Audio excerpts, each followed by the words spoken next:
अनेक लोक आहेत. मी 11 तारखेला राजीनामा दिला. ज्यांनी या देशामध्ये समाजाची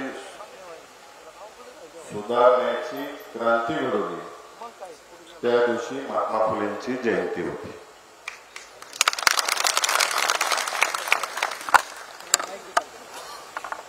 आज निर्णय करतोय मी मध्यभागी कुठून निर्णय करते. आपण सगळे दादांवर प्रेम करणारे सर्व कार्यकर्ते आज निर्णय करतो. आणि योगायोग बघा, ज्यांनी आपल्याला देशाला समाज व्यवस्थेची राज्यघटना लिहून दिली ते परमपूज्य भारतरत्न डॉक्टर बाबासाहेब आंबेडकरांची जयंती.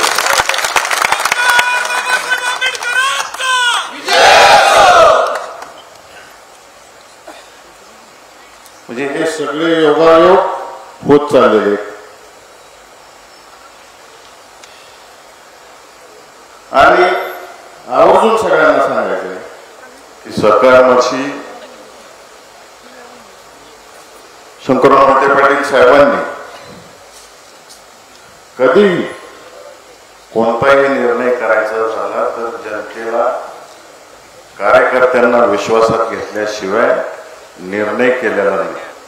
साहेब पहिल्यांदा शेकापमधून काँग्रेसमध्ये जात असताना सगळ्यांना विचारात घेतलं. या शिवरत्न म्हणल्यावरच विचारात घेतलं आणि मग प्रवेश केला. तीच परंपरा आपण 2019 साली तुम्हाला सगळ्यांना विचारून निर्णय घेतला. आणि आज सुद्धा मोहिते पाटील परिवार तुम्हाला विचारल्याशिवाय कोणता निर्णय घेणार नाही.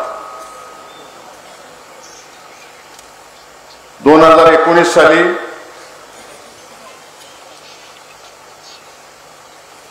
पक्षाने आदेश दिला की दुसऱ्या दिवशी मोठेदारांनी आपल्याला सगळ्यांना सांगितले आपल्याला काम करायचं आहे.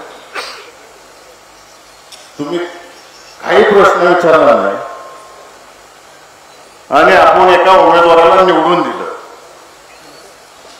रणजितदादांनी बाळादादांनी इथं घोषणा केली याच शिवरत्न माल्याच्या एवढ्यावर याच ठिकाणी आणि आपण 1,16,000 मतांनी निवडून दिलं. त्याच्या पाठोपाठ कधी नव्हे ते सोलापूर जिल्हा परिषदेमध्ये आपले जिल्हा परिषदचे माळशिरस तालुक्यातले 8 सदस्य कोणतंही पद न घेता भारतीय जनता पार्टीला आपण पहिल्यांदा झेडपीच्या स्थापनेपासून पहिल्यांदा सत्ता आणून दिली. कायदेशीर कारवाईला पुढे गेले. त्याची इतिहासात नोंद झाली. माळशिरसला आपण आमदार दिला. पंढरपूर मंगळवेढ्यात सुद्धा आदरणीय दादांना मानणाऱ्या कार्यकर्त्यांनी पोटनिवडणुकीत आमदार निवडून दिला. पक्षाने जे जे कार्यक्रम सांगितले ते कार्यक्रम आपण सगळ्यांनी राबवले. हे सगळं करत असताना मला आवर्जून सांगायचं आहे की दादांनी खासदार असताना खासदार निधी काय असतो हे प्रत्येक गावाला ओळख करून दिली. इथं जमलेल्या सगळ्यांनी सांगा तुमच्या गावात एक ना एक काम तर आहे दादांचं. विरोधी पक्षात राहून त्या विभागाच्या मंत्र्यांकडून कसं काम करून घ्यायचं हे मोठे दादांनी गडकरी साहेबांकडून करून दाखवलं. आज दोन्ही पालखी मार्ग साताऱ्यावरून पंढरपूरला रस्ता, साताऱ्यावरून जाणारा लातूरचा रस्ता हे सगळे सिमेंट रस्ते पालखी मार्ग नॅशनल मार्ग कोणाच्या काळात मंजूर झाले. मोठे दादा जेव्हा खासदार होते गडकरी साहेबांना पत्र लिहिलं. आज शासनापत्र त्याच्यानंतर दादासाहेबांनी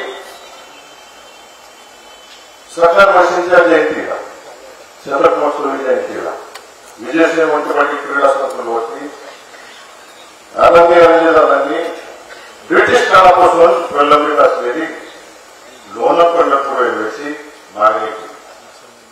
रणजितदादा ज्यावेळेस राज्यसभेचे खासदार होते,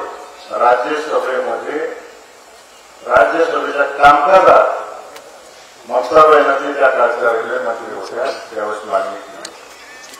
त्यानंतर मोठेदादांनी पाठपुरावा केला आणि रणजितदादांनी केला.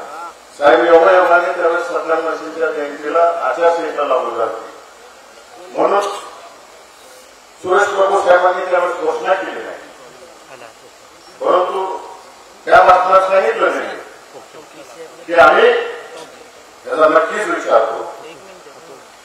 आणि बजेट होतं नंतर, आणि बजेटमध्ये शेवटचं रेल्वे बजेट, त्यानंतर एकंदरीत बजेट सुरू झालं केंद्रामध्ये.